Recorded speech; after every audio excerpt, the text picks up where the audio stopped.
One of the biggest things I see holding back business owners is indecision. And it's not because they don't know what to do, it's because they're not actually deciding. Hi, if we haven't met yet, I'm Kathleen Lawson, and as a business strategist, I help female service-based solopreneurs take control of their time and their business and put the strategy, structure, and routines in place to build momentum and grow. So indecision usually does not look big and dramatic. It looks like this. It looks like opening something, looking at it and closing it and opening it again and thinking, you know what, I'm going to come back to this. Or tweaking something over and over instead of actually finishing it. Or thinking about the same thing for weeks and weeks. So it comes out in places like not sending a proposal, right? Or not making a decision about pricing. We've all been there, right? Where we rethink and rethink and rethink the pricing we're going to put out there, or not choosing what to focus on, or not deciding whether to run the program. Nothing actually moves. So most people think that the big downside here is just that they're wasting some time. But indecision actually does a lot more than that. It's actually costing you in a couple different areas. 1, in opportunities, 2, in energy or mental load, and 3, in momentum. So how does it do that? Well, first, opportunities. When you don't send the proposal or you don't follow up or you don't move on that idea, those opportunities are passing you by.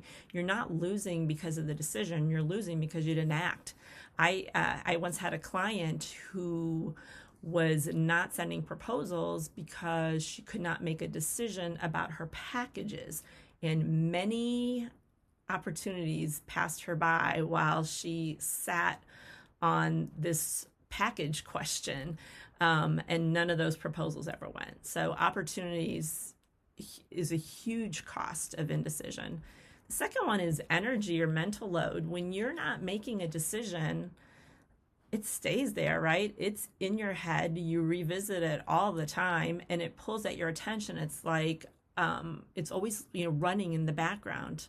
So it's always costing you a lot of mental space. And the third thing is momentum. Because you stop and start and stop and start, nothing compounds, you're not making progress, or it's very slow. So you're constantly restarting over and over, and that momentum does not get a chance to catch and build. So why does this happen? Most of the time it comes down to a couple of things. One thing that I see a lot is people waiting for certainty. They want to feel certain, so they want to stop and think and think and think and think and wait for this magic certainty to come, which isn't going to.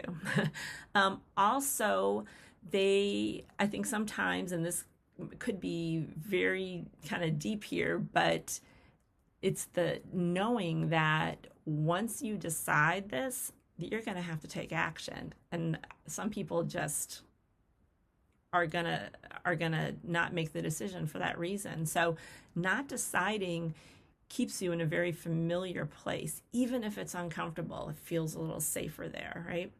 So here's what I see, that most decisions in your business are not permanent. You can change your mind, you can adjust things, you can refine things, you can change course. I can still remember the first time that I struggled over a launch date, and finally it occurred to me, wait a minute, I set that date, I can change that date. But you can't do any of those things if you don't move, if you don't decide in the first place and move. So decisions create direction, and direction allows you to execute, so you can start moving forward on something. And once you do that, then you're in a place where you can make changes, or you're collecting data, which will help you make other decisions down the line. A decision doesn't just move you forward, it actually eliminates all the noise around it, which is huge.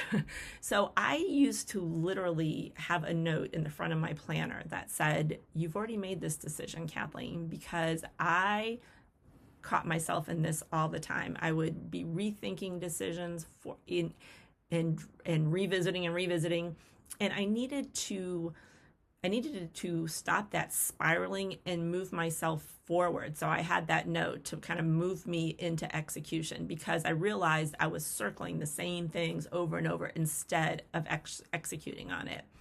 So you don't need to make perfect decisions, but you do need to make decisions and then move. So something to think about where you are here this week is, what are you circling right now? Or what decision have you already made but you haven't acted on? So this is a big part of what we do in CEO Hour every week. It's a space to make some decisions, to commit to those decisions, and then to plan your execution moving forward.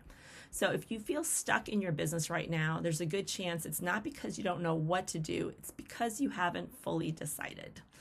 So if this content resonates with you, be sure to like and subscribe so you don't miss any of my videos.